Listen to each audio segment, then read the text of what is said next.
Salutations à tous, aujourd'hui on se retrouve pour une nouvelle vidéo. Aujourd'hui on va se faire un extrait du projet de Le Papara qui est sorti aujourd'hui, ça s'appelle Nueve. C'est un EP de plusieurs titres qui mixe entre les nouveaux inédits qui sont dedans, plus les anciens, ça veut dire les singles qui sont sortis en clip dernièrement, etc. Donc ça fait un mix des deux et ça fait un beau projet très intéressant et il y a des pépites dessus, je vous dis pas. Évidemment, je vais pas tout faire, je vais juste faire un titre, comme ça vous aurez la motivation d'aller regarder et surtout d'aller écouter les autres inédits qui sont dispo sur le projet, sur toutes les plateformes de streaming. Et voilà, moi j'ai choisi Goldie Roger 2 parce que déjà en fait j'étais étonné qu'il propose en fait un Goldie Roger 2 parce que je me suis dit il y avait déjà le Goldie Roger 1 qui était sorti au début de l'année avec un gros clip très sombre.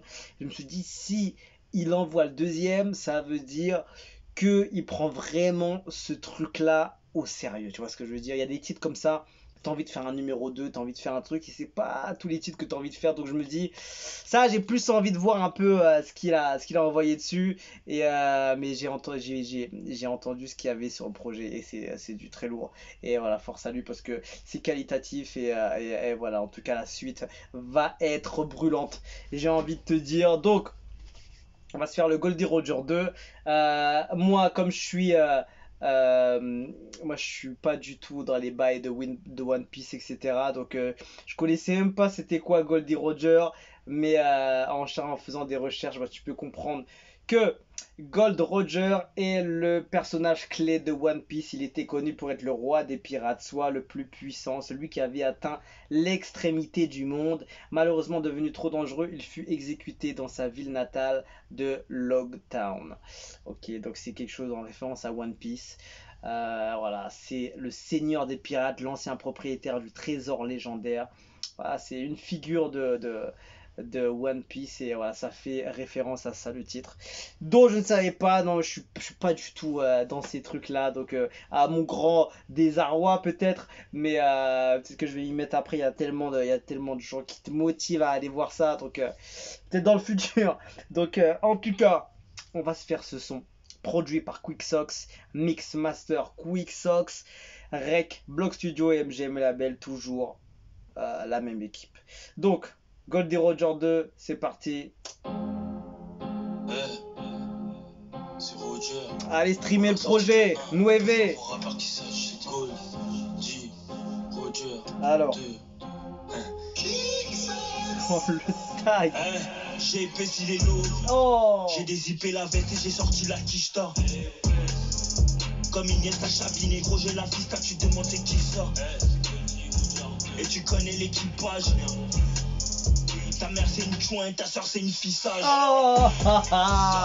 Comme du Gary, la méchanceté gratuite. Pour cramer le bail, on a sorti le carreau pour fumer dans le carré, c'est carré. T'as percé ses querelles, j'ai chargé le carré, j'ai l'heure ça débarrasse. Oh là là, il est trop fort. On commence à zéro, le feu sort dans le balage. On démarre la bécale, j'ai le nez dans les affaires, mets le doigt sur la palette. Prépare le sac, mets la couche et les canettes. Tu perds ça N4, je fais flipper la planète. Le flow est trop violent. Il y a... On a sorti que le 1, depuis je vois vos rappeurs qui s'agitent. Et ça fait boum, on leur a cassé les côtes. Il reste plus qu'à casser les côtes. Le flow est charismatique, il a une voix des ténèbres sur ce son. Oh. On leur a cassé les côtes. Il reste plus qu'à casser les côtes. La prod est très bien choisie. Il reste plus qu'à casser les côtes. Ah, c'est qui ça? Ah, c'est qui ça? Ah, c'est qui ça? C'est Goldie Roger et l'équipage. Goldie Roger. Ah, c'est qui ça? C'est bouillant, hein. C'est qui ça? C'est Goldie Roger et l'équipage. La prod elle est bien sombre. Comme le flow, je te jure, le flow des ténèbres qu'elle a sorti, c'est une dinguerie. Ça kick très fort, très violemment. C'est vraiment... oh là là, c'était ouf.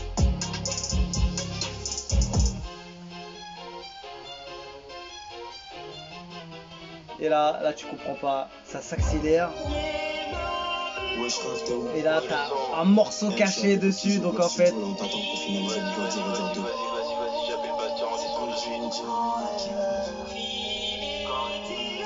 Ça me met la chair de poule ces trucs là. Ça me met...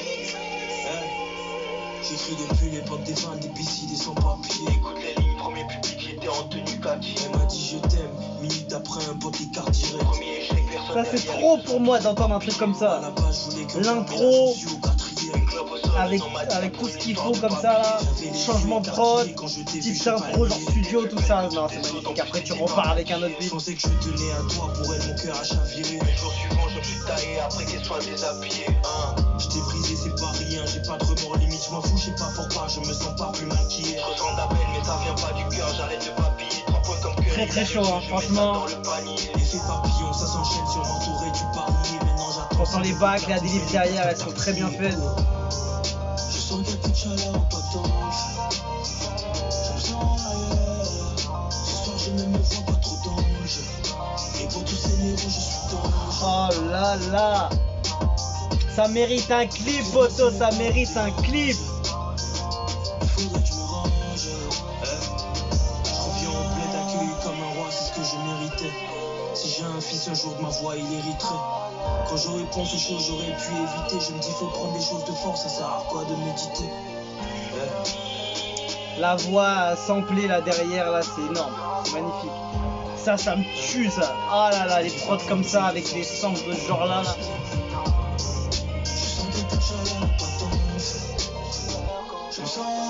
Oh, le travail est incroyable. La qualité est au-dessus.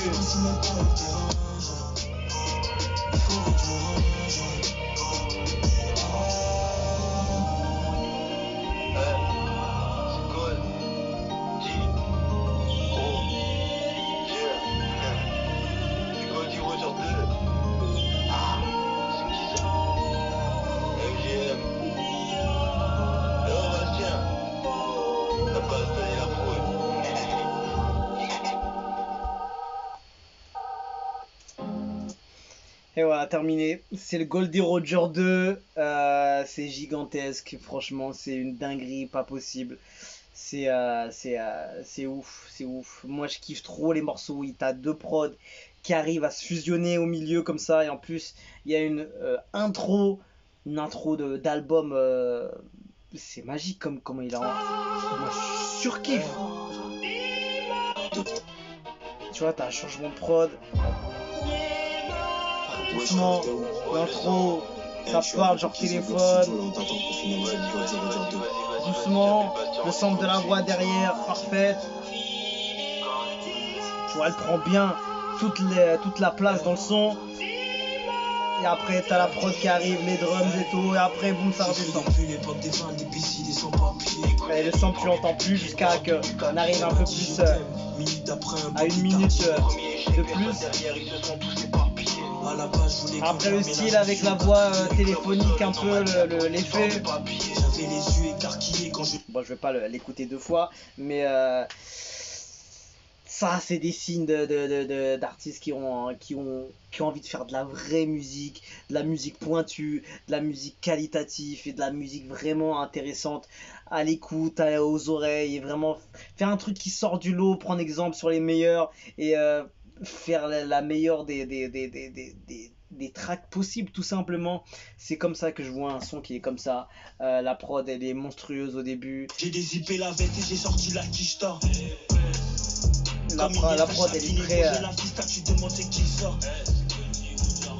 la prod elle est un peu lente, très basse, très beaucoup de basse. On place comme du Gary, vos rappeurs sont pareils, il paraît, je suis pareil pour cramer le paillon, on a sorti le carreau pour fumer dans le carré, c'est carré. C'est très bien fait, franchement, mixage aussi très bien foutu, rien à dire, franchement il y a un beau travail.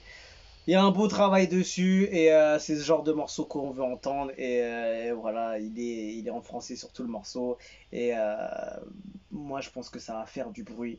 Je sais pas dans combien de temps, mais en tout cas ce serait qu'une seule question de temps tout simplement avant que ça prenne encore plus d'ampleur, mais en tout cas c'est fort ce qu'il réalise et c'est ce qu'il arrive à transmettre en fait, tu vois, c'est ça qui est bien chez lui, c'est que c'est pas tout le monde qui va essayer de faire une intro par exemple comme ça au milieu du son. comme ça, avec un sample utilisé comme ça, avec une voix comme ça. Il n'y a pas beaucoup de gens qui le font. Et là, le changement de prod un peu plus dur au début, un peu plus légère à la fin. C'est un gros morceau pour moi, c'est vraiment un gros morceau pour moi. Ça, c'est en intro d'album. Ça, tu mets ça en intro d'album, poteau, ça, c'est trop. Ça te montre tout de suite sur quel état d'esprit est l'album. Et là, tu te dis, putain, mais s'il commence comme ça, comment c'est la suite? C'est tout. Si tu commences comme ça, qu'est-ce qu'il y a derrière, poteau? C'est ça que j'ai envie de te dire. Donc voilà, franchement, je vais pas m'étaler plus. C'est une pépite. Je me suis régalé. Changement de prod, la fusion entre les deux, le côté sombre, le côté un peu plus éclairé, on va dire, plus lumineux à la fin. Tu vois, la prod, elle est avec le sample, ça rend un peu un côté émotion. Mais la prod, elle est plus joyeuse, c'est un peu plus truc. Et voilà, il y a pas mal d'effets, il y a pas mal de travail dessus. Donc franchement, force à eux, force à son équipe, ils ont vraiment tué ça. Et voilà, tout simplement, c'est Goldie Roger 2. Nueve est sorti. Et voilà, on attend la suite tout simplement. Force à lui, force à son équipe. On se quitte dessus, je vous dis à la prochaine. Et ciao, ciao.